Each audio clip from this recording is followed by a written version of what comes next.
tienen nada que ver con pulmón. Tienen que recordar que pulmón y corazón no es lo único que hay en tórax. Ya eso es de las primeras cosas que uno se acuerda, pero no es lo único que uno puede evaluar. Solo para recordar, ¿qué vista será esa? El lateral. ¿Con apellido? Derecha. Lateral derecha. ¿Por qué les pongo esto? Tienen que recordar que si el paciente está acostado sobre su lado derecho, solo por un tema de peso y de que las estructuras caen sobre el pulmón que está acostado, el pulmón derecho no se puede evaluar bien en la radiografía y el izquierdo es el que queda con más aire. Entonces se habla de que el pulmón dependiente es el que queda abajo y el pulmón libre es el que queda arriba. ¿Ya? Lo mismo va a pasar si tomamos una dorsoventral o una ventrodorsal. Si tomamos una ventrodorsal, los lobos pulmonares dorsales van a tender a colapsarse levemente, en cambio los ventrales van a quedar con más aire. ¿Ya? Es como al revés el tema. Ahora, si llegáramos a tener líquido, por ejemplo, libre en este paciente, ¿hacia dónde se va a ir? Hacia el lado derecho, ¿cierto? Se va a ir hacia abajo. En cambio, si tiene aire libre, se va a ir hacia arriba. ¿Ya? Esa es como la regla general. Tienen que recordar que existe un espacio pleural. No sé si se recuerdan lo que son las pleuras. Las pleuras son tejido conectivo que recubren las estructuras. Hay una pleura que es parietal, hay una pleura que es visceral. Y entre ambas queda un espacio, que es el espacio pleural, que tiene cantidades de líquido muy pequeñas, que lo que hace es facilitar el roce de las estructuras y que no se produzcan lesiones asociadas, ¿ya? Entonces, en realidad es un espacio virtual porque no podemos verlo. Si posee presión negativa, esto es lo que ayuda a que los pulmones puedan expandirse y liberar el aire sin tener ningún tipo de restricción. Entonces, cuando hay alguna alteración en esto, se genera un síndrome de ocupación pleural. El síndrome de ocupación pleural tiene que ver con cualquier estructura o contenido extraño que esté ocupando el espacio pleural. Puede ser líquido, puede ser aire o incluso pueden ser órganos. La principal característica clínica que tiene un paciente con ocupación pleural son disneas asincrónicas. Las disneas asincrónicas significa que cuando el paciente respira, el tórax se levanta, el abdomen baja. Y cuando libera el aire, el tórax baja y el abdomen se levanta. Van asincrónicos. Eso es característico de ocupación pleural. Puede ser por aire, líquido u órganos. ¿Ok? Entonces los signos respiratorios básicamente se van a deber a la incapacidad de una expansión adecuada del pulmón. Como el paciente no puede respirar de manera adecuada, va a tener normalmente taquipnea, respiraciones cortitas y además la respiración asincrónica. Lo más frecuente que les va a tocar ver es el síndrome de ocupación pleural por derrame o por efusión. ¿Ya? Obviamente, si es derrame o efusión, significa que hay líquido que está ocupando este espacio. El problema es que radiográficamente no podemos diferenciar un líquido de otro. El líquido en la radiografía se ve exactamente igual, sea de las características que sea.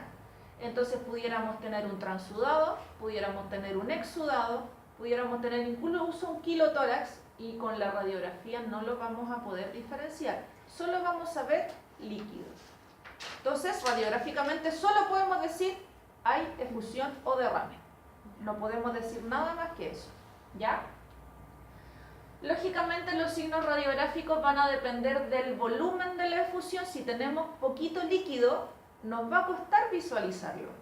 Pero si tenemos muchísimo líquido, da lo mismo cómo coloquemos al paciente, el líquido se va a ver. Va a depender también de la posición del paciente y esto es algo muy lógico. Si el paciente tiene poquito líquido y yo lo acuesto de dorso, o sea, le tomo una radiografía dorso-ventral, todo el líquido se va a ir a la región del esternón, ¿cierto?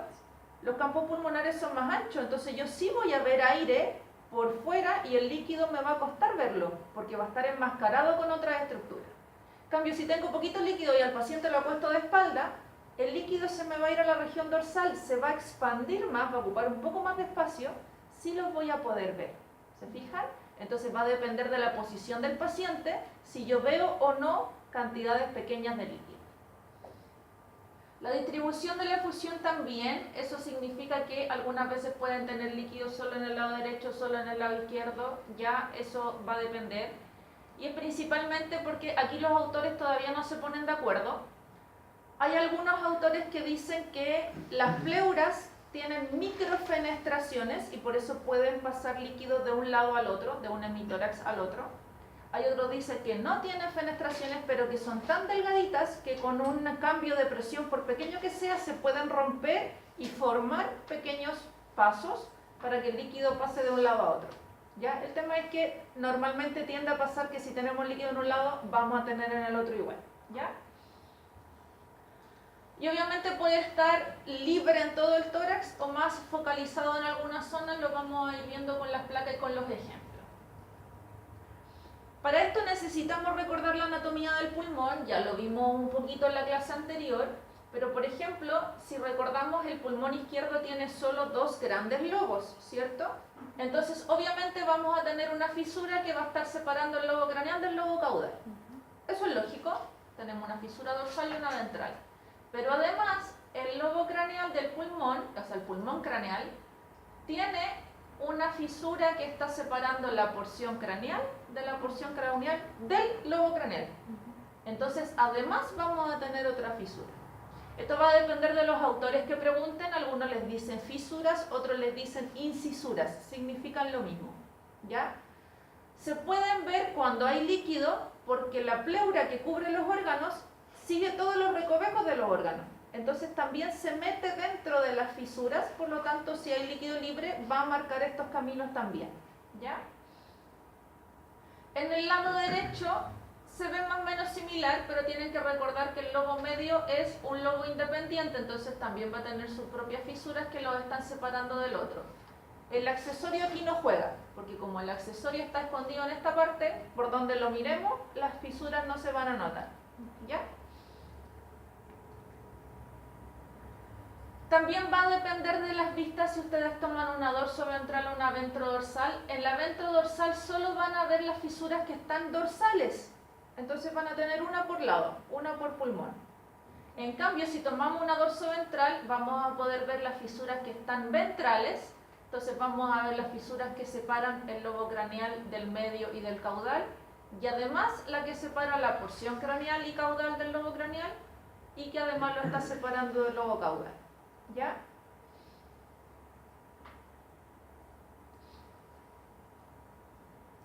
En la vista ventrodorsal, cuando el paciente se acuesta de espaldas, en un paciente normal que esté sano, en esta zona se genera un ángulo que se llama costo diafragmático.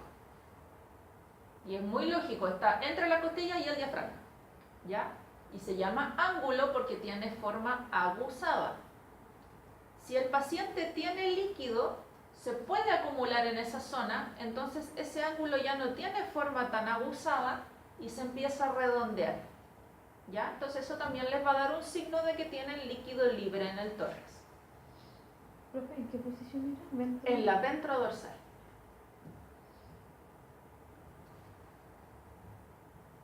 Cuando tienen poquita o incluso moderada efusión pleural, fíjense aquí, tengo un pulmón aquí y yo le puedo delimitar el borde y se me marca una línea ahí medianamente radiopaca y lo puedo separar del otro pulmón.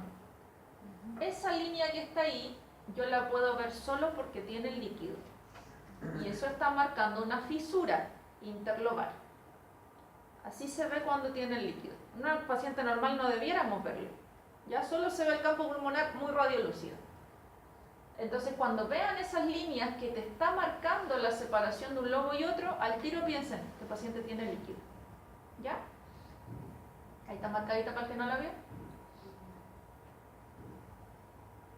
Fisuras o incisuras interlobares.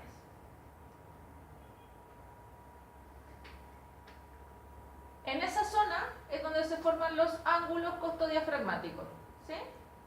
Eso es lo normal, así se ven. Porque este paciente está respirando bien. Cuando tengamos un paciente con líquido, esto se redondea. ¿Ya? Miren. Miren, ese es el normal, es el que está con líquido. ¿Se fijan que esto se redondeó? Ahí te está marcando que tenemos líquido libre.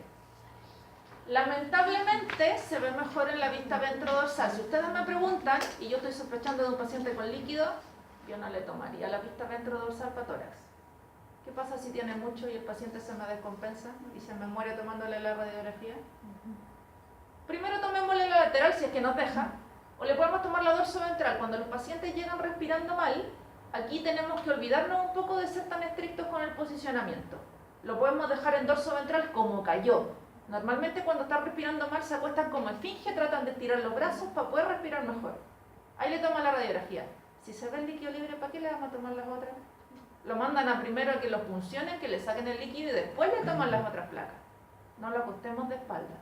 Ahora, si en la dorsoventral no se ve o me queda la duda, puede ser que el líquido sea poquitito. Ahí sí lo podemos acostar de espalda y lo confirmamos. ¿Ya? Ahora, lo normal es que sea por líquido libre. Está descrito que existe la fibrosis pleural. La fibrosis, como cualquier fibrosis, es un proceso que es crónico, ¿ya? Tiene que ver con inflamación de tipo crónica. No me ha tocado ver nunca una, jamás. La colega que trabaja conmigo haciendo clase de esto, tampoco ha visto una. Se lo nombramos porque está descrito en la literatura, que la pleura se puede fibrosar, puede perder un poco la elasticidad y generar un signo similar. Todas las que nos ha tocado ver así terminan teniendo líquido libre. Pero tienen que saber que existe el diferencial, ¿ya?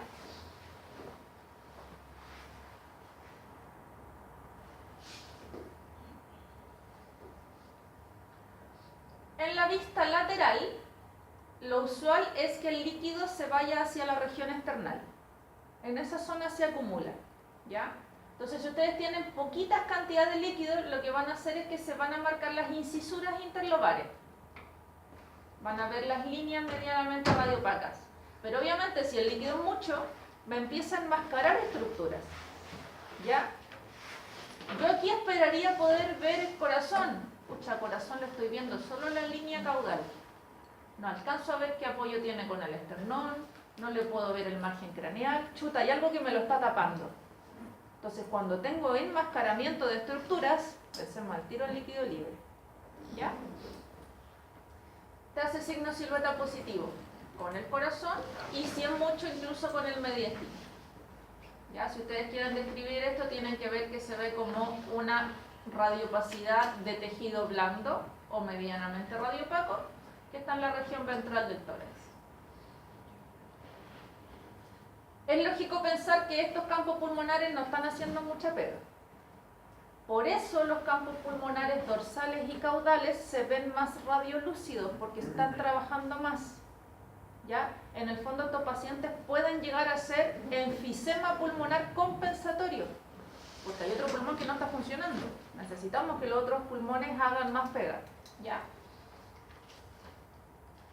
Entonces ese signo van a ver. No van a poder ver el corazón pegadito al esternón, la silueta cardíaca se pierde y van a tener una estructura que es homogénea, que me está tapando las estructuras que estamos acostumbrados a ver en esto. Miren cómo está ese pobre. Ese es un lobo pulmonar que ya está medio retraído. Ese otro lobo pulmonar que también está medio retraído.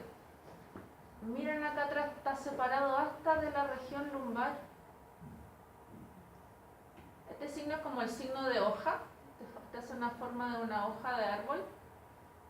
Tenemos líquido por fuera, mucho líquido. Se marcan incluso las incisuras, ¿ven? Esa línea que está ahí no es de costilla, tengo una costilla acá y la otra está acá. Esa línea está marcándote el límite entre los dos lobos pulmonares. Y todo esto es líquido.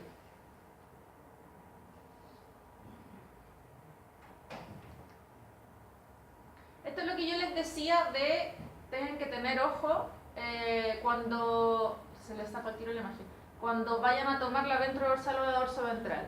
Si toman la dorsoventral y el líquido es poquito, se me va a ir todo hacia la región external, pero si ustedes se fijan, los campos pulmonares ocupan más espacio. Entonces, si yo tomo la radiografía, en la radiografía voy a seguir viendo aire en el pulmón y me puedo perder pequeñas cantidades de líquido. Entonces, si sospechan de pequeñas cantidades de líquido, mejor tomen la ventrodorsal. ¿Ya? Si es mucho, no lo pongan de espalda, se les va a morir al paciente. Entonces en la ventrodorsal, cuando tienen poquitito, pueden ver las incisuras interlobarias y los pulmones un poquitito retraídos. Pero si es poquito y le tomo la dorsoventral, eso no lo voy a ver. Súper importante, por favor, el paciente tiene que estabilizarlo antes. Y esto es algo que es tarea nuestra, tratar de hacérselo entender a los clínicos. Hay muchos clínicos que todavía piensan que las radiografías son urgencias.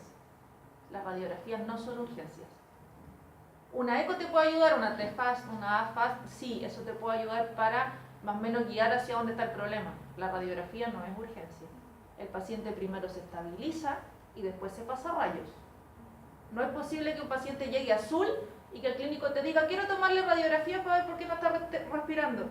Primero le ponen oxígeno, primero lo puncionan en el tórax para ver si tiene líquido, para ver si tiene aire, después lo pasan a rayos. ¿Ya? Cuando tienen mucho compromiso respiratorio, tienen que recordar que existen las pistas especiales que son en asa horizontal. Ya, si el paciente lo vamos a acostar de lado para tomarle una radiografía, los pacientes primero se estresan, se asustan, se agitan, empiezan a respirar más rápido, se me descompensaron. Va a depender de la rapidez y la práctica que tengan ustedes con su equipo. Estamos tan acostumbrados ya a tomar esta que ajustamos los valores del equipo, alguien tiene cargado el rayo, uno toma al paciente, lo acuesta, disparaste y listo. Te demoraste 2 segundos en tomar la placa. Pero si no tienen la práctica, entre que lo posicionaron, que la cabeza, que los brazos, que no sé qué, que la cuestión, y van a estar 20 segundos con el perro acostado al lado, el perro se les murió. ¿Ya? Entonces, ojo con eso, si no están seguros, no la tomen. Si quieren tomarla igual, la dorsoventral como cayó el perro, me da lo mismo. Si tiene mucho aire, mucho líquido, la van a ver igual. ¿Ya? Si no lo estabilizan primero y después radiografía. Miren ese pobre perro. Fíjense cómo están estos pulmones tratando de hacer algo. Esos pulmones están trabajando un poquitito más. El corazón casi ni se ve. Tengo enmascaramiento de estructuras y mucho líquido en la región ventral del tórax. ¿Se fijan que hace como signo de ondas de agua? Es lógico pensar que si tengo líquido en el tórax, puede desplazarme estructuras. El corazón va a estar más flotando, ¿cierto? Va a elevarse un poquitito. Si el corazón se eleva, la tráquea también puede elevarse. Entonces otro signo que podemos tener asociado es desplazamiento dorsal de la tráquea.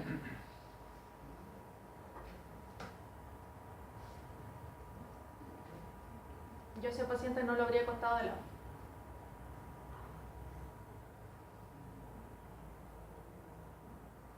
Mira, le queda ese trocito de pulmón trabajando. El resto es puro líquido. Si tienen un gato con esa cantidad de líquido libre en el tórax, ¿qué prediagnósticos tendrían ustedes? PIF, al tiro. Peritonitis infecciosa felina. ¿Ya? Obviamente pueden tener otras causas asociadas, no sé, al paciente le dieron warfarínico, el paciente está atropellado, está con hemorragia activa en el tórax. Pueden tener otras, pero si el paciente no tiene historial de trauma, o lleva un gato indoor, sí puede ser PIF todo el rato. Tienen que recordar que hay trastornos proteicos cuando tienen hipoalbuminemia, por ejemplo, que eso también genera extravasación de líquido en tórax y en abdomen. Eso tiene que ver con desbalance proteico. Los trastornos de coagulación, con Willebrand, ya también les pueden generar hemorragia activa en tórax o en abdomen. Va a depender de la clínica del paciente. Si les llegara a quedar la duda, con esa radiografía es difícil, pero si les llegara a quedar la duda, con el ecógrafo lo confirman al tiro. El líquido en eco se ve de inmediato. Ya entonces usted le pone el transductor y oh, tengo estructuras nadando. Se ve mucho líquido, hay que funcionar. ¿Ya? Me han tocado que me mandan pacientes a radiografía porque quieren evaluar masas en tórax. Entonces yo ya le tomo la radiografía y me encuentro con algo así, está lleno de líquido. Entonces yo le digo al colega, oye, no te puedo evaluar tórax porque está lleno de líquido. Y me contestan de vuelta, sí sé, es que quiero saber de dónde viene el líquido. Y tú que hayas sido una. ¿cómo voy a verlo si el líquido me está tapando todo? ¿Por qué no lo puncionaste antes de mandármelo a la radiografía? ¿Se fijan? Algunas veces, y muchas veces pasa que algunas neoplasias, sobre todo tipo linfomas o mesoteliomas, tienden a generar líquido libre. Y ya está bien, yo quiero buscarle la masa para confirmar mi prediagnóstico, pero ¿cómo lo confirmo si está lleno de líquido? Primero hay que drenarlo y después lo mandamos a radiografía. ¿Ya? Dígame. La que se veía anterior, cerca de la columna, ¿esa es la tráquea? Ahí sí. Esa es la tráquea. Fíjese cómo está desplazada hacia dorsal. Hasta ahí. Está horrible. Esos son gatos que llegan respirando por la boca. Si ven un gato respirando por la boca, asústense. Los gatos no respiran por la boca. El opuesto sería el neumotórax. ¿Ya? Si ustedes escuchan la palabra neumo, uno al tiro piensa en aire, ¿cierto? Los neumáticos se llaman así porque tienen aire. Los huesos neumáticos se llaman así porque tienen aire. Entonces, ¿qué será un neumotórax? Aire en el tórax. Pero me refiero al tórax, cavidad, no los pulmones. Esto es aire que está por fuera de los pulmones. ¿Ya? Si el líquido se ve medianamente radiopaco, ¿cómo se verá el neumotórax? Radiolúcido, ¿cierto? Completamente negro. Ya. Entonces esto es aire que va a estar en el espacio pleural. Obviamente pueden haber distintas causas para el neumotórax. Las más frecuentes son de origen traumático. Estúpidamente pasa que, espero que a nadie le haya tocado que alguna vez haya pasado el susto de que lo atropellen. Pero si uno tiene el susto de que te van a atropellar, veis el auto y lo primero que uno hace es y contener la respiración, con todo el aire en los pulmones. Imagínate, estás con todo el aire en los pulmones y te pegan el tortazo. Se te reventaron todos los alvéolos. Más encima pasa que uno toma el aire y la epiglotis se cierra. No sale el aire para ni una parte, se revientan los alvéolos, se sale el aire a la cavidad torácica. ¿Ya? Otras que pueden pasar es que le pusimos mal el traqueotubo, hicimos mucha fuerza, se perforó la tráquea. Mala cosa. Cuerpo extraño que perfora el esófago. Mala cosa. ¿Ya? Entonces pueden tener muchas causas que les van a generar la signología similar. Obviamente, y esto es muy parecido a lo que pasa con el líquido libre, si tengo algo que está por fuera del pulmón, que está ocupando espacio, el pulmón va a tender a colapsarse porque pierde la presión negativa y no va a tener espacio para expandirse. ¿Ya? Entonces el pulmón tiende a colapsarse y lo que hacen los alvéolos, que tienen que estar redonditos llenos de aire, se pegan como ventosas. Y eso es una telectasia. ¿Ya? Que el pulmón se colapsa, donde perdió la presión negativa y algo que está ocupando el espacio, se colapsaron los alvéolos, generó telectasia. ¿Ya? Lo que les explicaba por el tema de las fenestraciones que tiene la pleura puede ser uni o bilateral. ¿Ya? Obviamente, si es unilateral, tampoco voy a esperar tener gran cantidad de aire, porque mientras más aire tengo, más aumenta la presión, más se pueden romper estas fenestraciones y pasar hacia el otro lado. Entonces, lo general es que tiende a ser bilateral. Si es unilateral, va a ser poquitito aire en uno de los lados del tórax. Y esto se ve así. El corazón, lo normal que estamos acostumbrados a ver en perros es que tenga contacto con el diafragma y contacto con el esternón. Aquí perdió el contacto con el diafragma, tengo una zona radiolúcida que está separando el corazón del diafragma y además está separándolo del esternón. Pero a diferencia de lo que vimos la vez pasada, que en microcardia podíamos tener un signo similar, el corazón sigue estando de un tamaño adecuado, solo que está en una posición distinta. ¿Ya? Cuando vean esto, al tiro, aire libre en el tórax, neumotórax.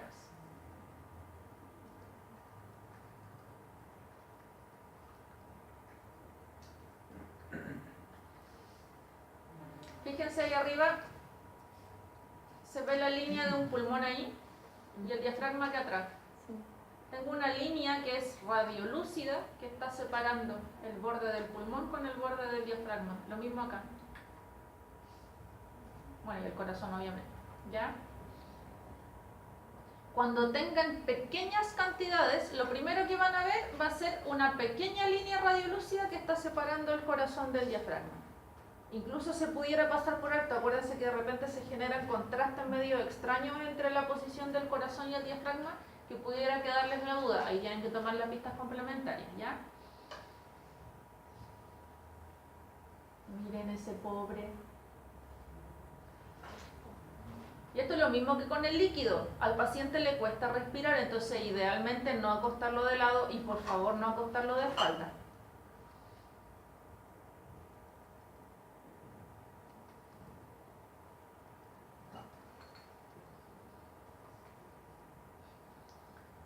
Entonces los signos radiográficos, igual que con el líquido, la tráquea se me va a ir hacia dorsal porque tengo algo que está ocupando espacio donde debiera estar el corazón. El corazón se me eleva, la tráquea también se eleva porque no podemos separar la tráquea del corazón.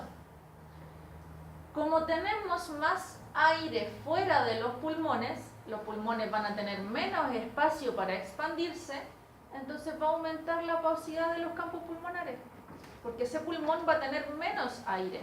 Hola. ¿Se fijan? Y va a generar como ese signo. El pulmón se me colapsó, tiene menos aire, genera bordes aguzados y aumento de la radiopasía. Ahora, si ustedes se fijan, esta radiografía en tórax, el corazón y el pulmón tienen una opacidad que se ve adecuada. Por fuera se ve extremadamente negro, pero si yo miro los huesos, se ven muy blancos. Eso significa que la tomamos con poquitita potencia. No es que yo la haya puesto mucho y por eso se ve tan negro el tórax. Tiene tanto aire en el tórax que eso me genera esa imagen. Miren ese pobre. Ese es un pulmón atelectásico. Como tengo tanto aire afuera, este pulmón se colapsó, generó atelectasia y no tiene nada de aire adentro. Se puede ver incluso el receso mediastinal. Este es el ligamento frenopericárdico que está uniendo la base del corazón con el diafragma. Miren, eso en una radiografía normal no se ve. Separado completamente del esternón, separado completamente del diafragma. Solo para complementar, a este paciente le cuesta tanto respirar, que está respirando por la boca y está tragando mucho aire. Los pacientes con disnea inspiratoria generan normalmente aerofagia. Tragan aire, al no poder respirar, tragan mucho aire. Entonces, más encima se sienten mal porque tienen dilatación gástrica. Lo que tendrían que hacer con estos pacientes es hacer intubación, tratar de aplicar aire para que este pulmón, las ventosas que se generaron en los alvéolos se separen y empiecen a tener aire de nuevo, y obviamente sacar el aire que está fuera en el tórax. Si no, no nos va a servir de nada. Ya estos pacientes hay que funcionar.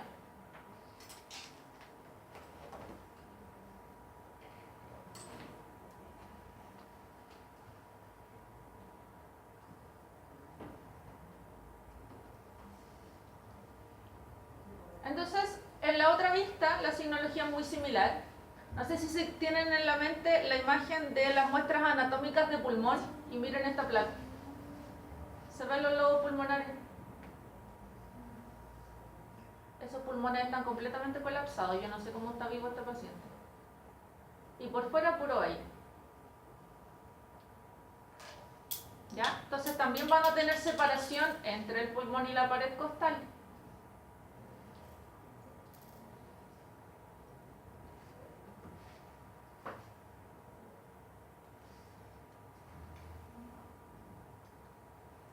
Ya. El mediastino es difícil. El mediastino es difícil porque muchas veces a uno le cuesta entender qué es el mediastino. Les comenté al principio que existen las pleuras, ¿cierto? Existe una pleura parietal que está tapizando la pared costal y la pared del diafragma. Esa misma pleura se refleja y pasa a envolver los pulmones. Y cambia solo de nombre. En vez de ser pleura parietal, va a ser pleura visceral. ¿Ya? Tenemos pleura parietal que se refleja y empieza a envolver los pulmones. Envuelve todos los pulmones, todos los pulmones, todos los pulmones, todos los pulmones. Y después se refleja para envolver la parte interna del pulmón. Y adivinen que entre las dos pleuras me queda un espacio, el espacio mediastinal. Porque las pleuras lo van a envolver por lado, por eso tenemos dos emitoras. ¿Ya? Entonces esa misma pleura va a cambiar de nombre y se va a llamar pleura mediastínica. Es solo el espacio que queda entre las dos pleuras. ¿Ya? Porque las pleuras van a reflejar las paredes y los órganos. Y entre los dos me va a quedar un espacio virtual que es el mediastino. Entonces, el mediastino se va a formar por la reflexión de las pleuras y lo podemos dividir en compartimientos, craneal, medio y caudal. Está establecido que el mediastino medio, los límites lo da la imagen cardíaca. Entonces, todo el espacio que ocupa el corazón, ese va a ser el mediastino medio. Todo lo que esté craneal al corazón, mediastino craneal. Todo lo que esté caudal al corazón, mediastino caudal. ¿Ya?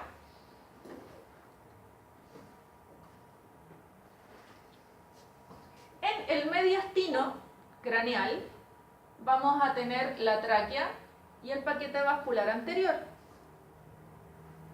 El paquete vascular anterior se le da ese nombre porque tenemos muchas estructuras que como tienen la misma densidad radiográfica no podemos diferenciarlas una de otra. Va a estar la vena cava craneal, va a estar la subclavia, va a estar el tronco brachiocefálico, los nervios vagos, los nervios laríngeos, van a tener muchas estructuras, las carótidas, ¿ya? Y todo eso está en el mediastino craneal. Pero como no podemos diferenciarlas, paquete vascular anterior, ¿ya? El esófago también está en el mediastino. El tema es que en una radiografía normal en un paciente sano, el esófago no debe verse. Sabemos que está, pero en una radiografía en un paciente sano no se ve. La aorta ya está en el mediastino caudal. Obviamente el arco aórtico va a estar en el mediastino medio porque está justo en la base del corazón, pero la aorta descendente va a estar en el mediastino caudal. Igual que la vena cava caudal.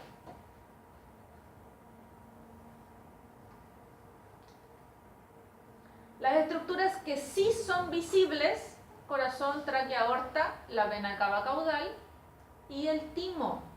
En pacientes jóvenes el timo sí se ve en la radiografía. El esófago va a depender si tenemos o no algo que lo esté contrastando. Puede ser que el paciente justo tragó aire y sí se puede ver en la radiografía, o si tiene alguna patología que haga que retenga el alimento, eso también se ve en la radiografía. Y el paquete vascular anterior. ¿Ya? Entonces en la radiografía se ve así, ahí está la tráquea, paquete vascular anterior, esta es la región del esófago, pero aquí no se ve, aorta, descendente, cava caudal. La normalidad es que tengamos desplazamientos, masas, efusiones.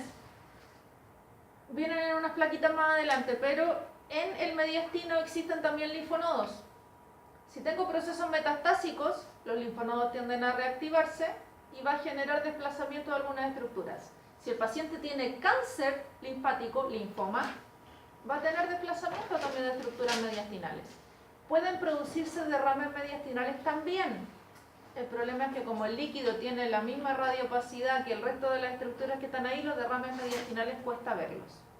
Ahora, si tengo aire en el mediastino, eso sí me va a contrastar todas las estructuras porque se ve distinto a lo que normalmente vemos. ¿Ya? Los linfonodos que están en los mediastinos, el más visible por lejos, principalmente se ve en la vista lateral izquierda, es el linfonodo external. ¿Ya? Lo van a encontrar más o menos a la altura de la primera o segunda esternebla y se puede ver también con el receso mediastinal craneal. El mediastinal craneal, el linfonodo mediastinal craneal, ese cuesta un poquito verlo, pero ese cuando aumenta de tamaño, lo primero que hace es empujarnos la tráquea hacia dorsal de manera muy focalizada. Entonces uno al tiro si ve esa curva en la tráquea y si el cuello no me quedó doblado, podemos sospechar que ese linfonodo está aumentado de tamaño. Los traqueobronquiales, el número es variable, pueden tener 2, 3, 5, ya el número es bastante variable entre pacientes, pero están en la región obviamente de la tráquea y los bronquios. El tema es que cuando crece van a generar signos como de masas en la zona periliar y te puede desplazar la tráquea, hacia dorsal o hacia ventral.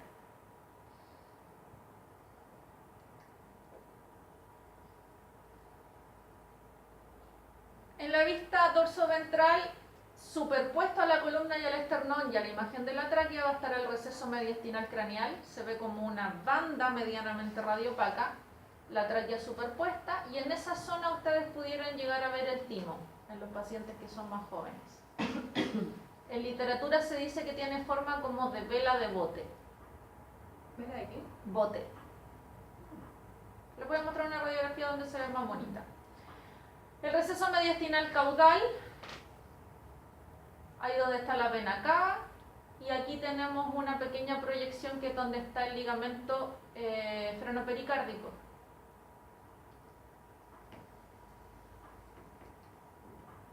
Y en la radiografía se ve así, miren. Si uno no se acuerda que en los pacientes jóvenes se puede ver el timo, eso lo pudiéramos confundir con un pulmón atelectásico. ¿Ya?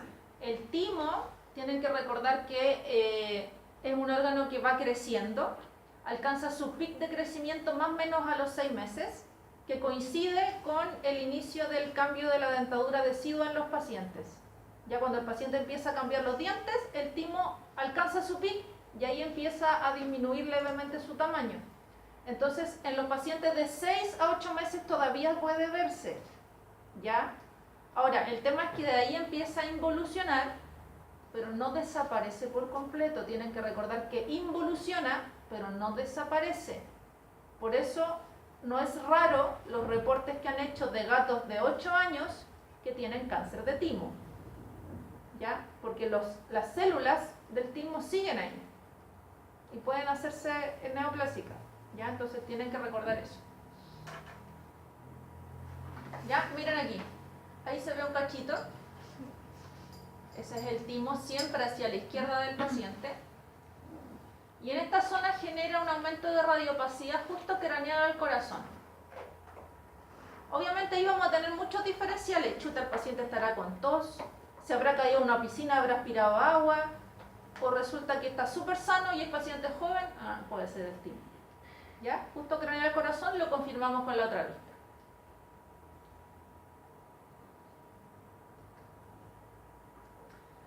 Entonces, si el neumotórax es aire libre en el tórax, ¿qué será el neumomediastino?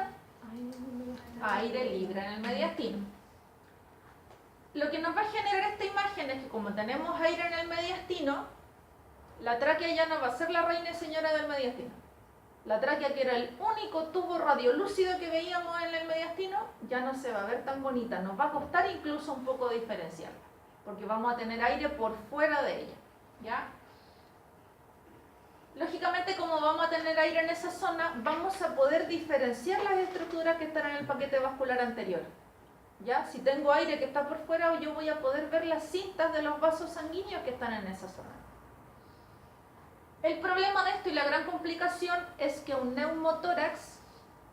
neumomediastino puede pasar a neumotórax. ¿Ya? Por las características que tiene la pleura, el neumomediastino puede pasar a neumotórax, pero nunca al revés. Un neumotórax no va a pasar a neumomediastino. Y eso es súper importante. Si tengo un paciente que le tomo radiografía y tiene neumotórax, pero no tiene neumomediastino, bacán, no va a ser neumomediastino. Pero si tengo un paciente que tiene neumomediastino y no tiene neumotórax, tengo que estarlo controlando porque puede pasar a neumotórax. ¿Ya? Lo otro complicado es que el mediastino tiene comunicaciones craneal y caudal. Craneal tiene comunicación con las fascias profundas de la musculatura del cuello. Entonces, a través de las fascias de la musculatura del cuello puede pasar a subcutáneo. Entonces, un paciente con neumomediastino además puede tener enfisema subcutáneo. Y no solo eso, caudal tiene comunicación con el espacio retroperitoneal. Entonces, un paciente con neumomediastino puede hacer neumorretroperitoneal.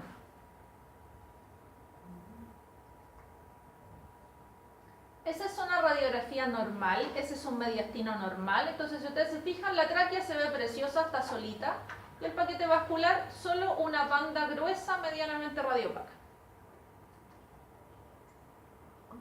Oh, chuta, ¿qué le pasó a la tráquea? Ya no se ve radiolúcida y bonita como antes. Pareciera que tiene un aumento en la radiopacidad, ¿cierto? Y miren, tengo tejido radiolúcido por fuera de la tráquea. Eso no es normal. Miren el paquete vascular.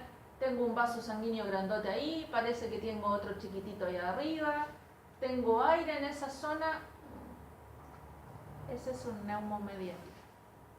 Y miren, este paciente no tiene neumotórax. Chuta, vamos a tener que estarlo controlando porque puede pasar a neumotórax. Esa es la tráquea. Miren ese pobre. La tráquea aumenta la radiopacidad. El mediastino, chuta, tiene aire. Miren acá arriba cómo se salió el aire de la tráquea y está en la región de los músculos del cuello.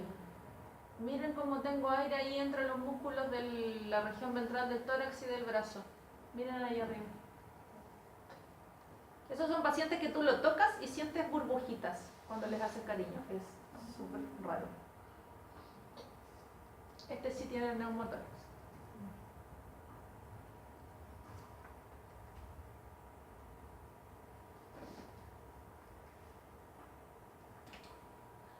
Es más difícil de ver en las otras vistas, pero si ustedes se fijan, miren, tengo líneas de aire que están entre los músculos. Miren esa zona de... Miren acá. Y tengo ruptura de costillas. A lo mejor se perforó un pulmón. Sí, puede que esté saliendo aire por ahí, ¿cierto?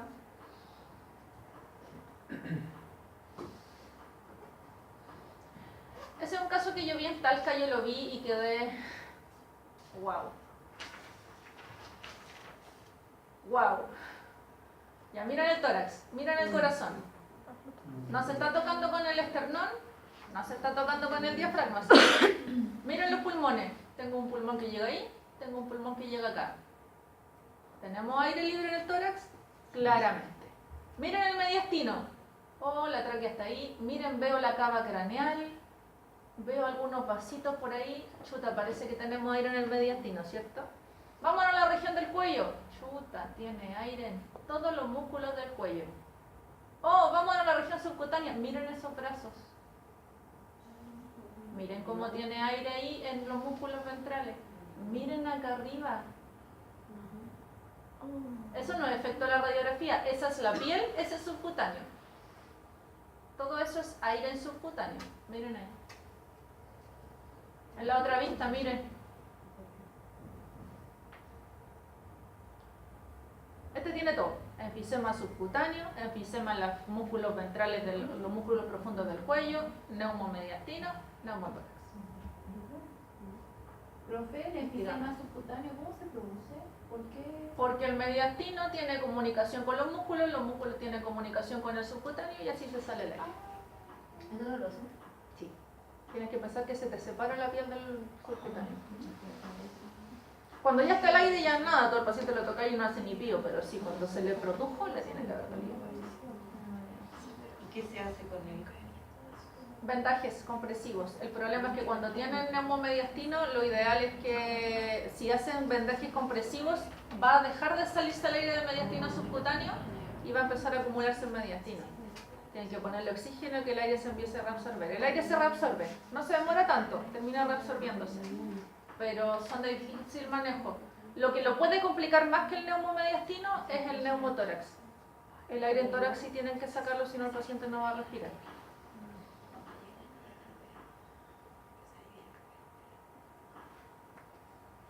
Chuta, se nos fue el aire por abdomen.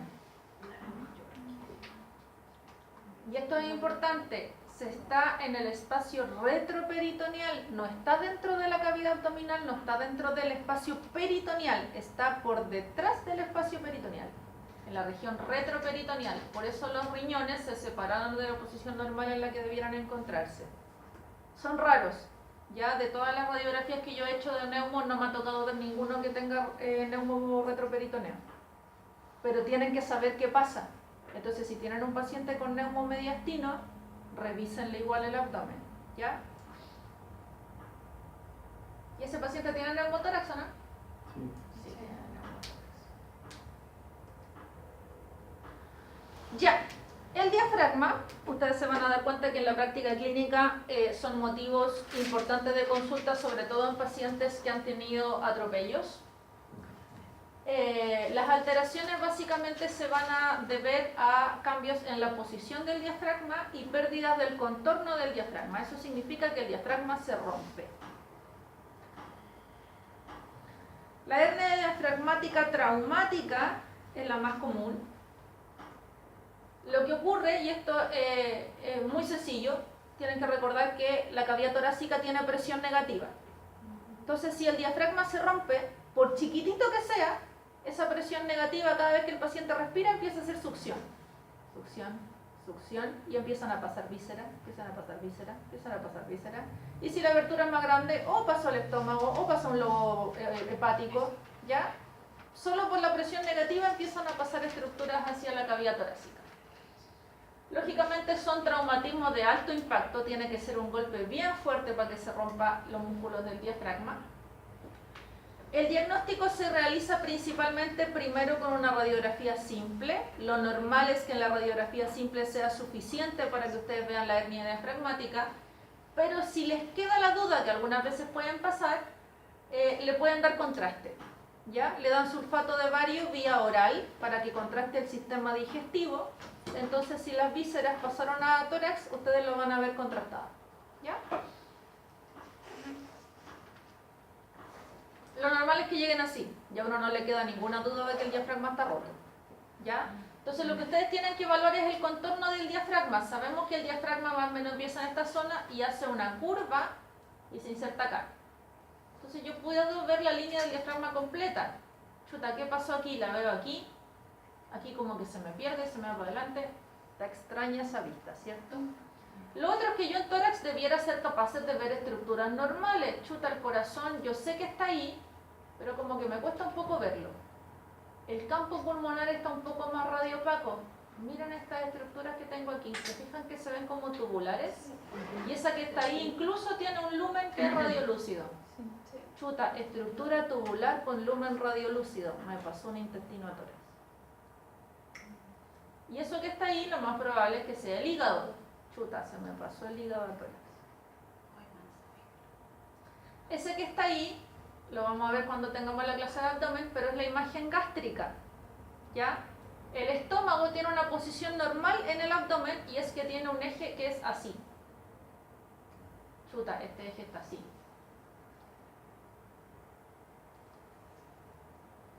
Ya, entonces tenemos pérdida del contorno y la posición del diafragma.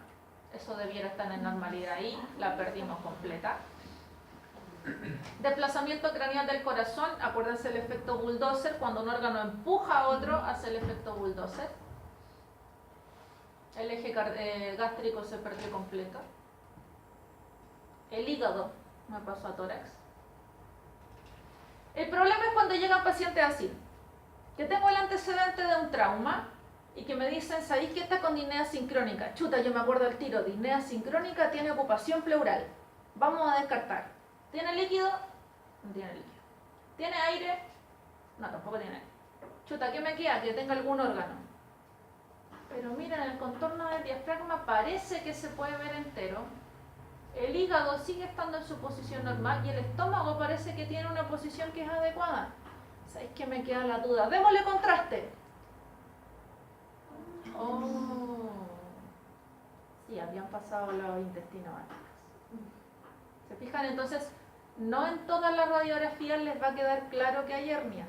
Tienen que usar métodos complementarios para confirmar. Ahora que ya sabemos que tiene hernia, miren, tengo una estructura con aire ahí, que, ya, sí, eran los intestinos que estaban superpuestos al corazón. ¿Y ahí qué se hace? ¿Cirugía? Cirugía. Solo reparación quirúrgica, idealmente lo antes que puedan, porque los órganos abdominales en tórax tienden a hacer adherencias. Entonces, mientras más te demores y más adherencias tenga, el cirujano cuando esté tratando de separar estas adherencias puede romper alvéolos pulmonares. Son difíciles. Depende mucho de la expertise del cirujano y depende mucho de la expertise del anestesista.